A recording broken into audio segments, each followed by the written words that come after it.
So, for instance, rational choice theory ignores the question of how preferences are generated.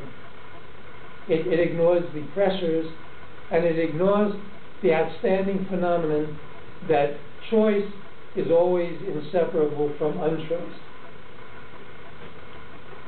In systems where you have choice, for instance, the typical model example is a supermarket.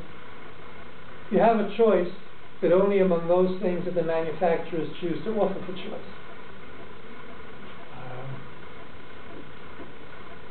In elections, you have a choice, but only among the politicians that have been presented to you by the various mechanisms that nominate politicians.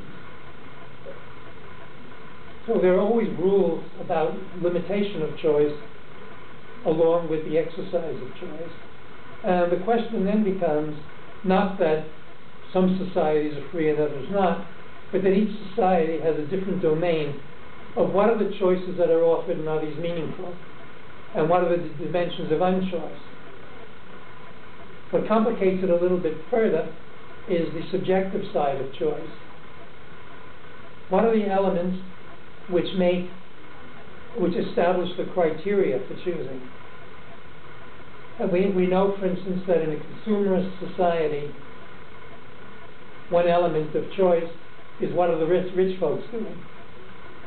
There's a certain amount of prestige attached to the lifestyles of the rich and famous and powerful that adds something much greater than the intrinsic value of the object, its nutritional value or its taste or anything else. So in order to understand choice, you also have to study the industries that create choice.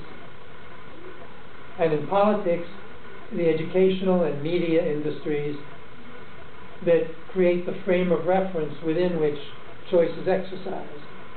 So we're always abstracting. We're always choosing what to leave out and what to include in the analysis.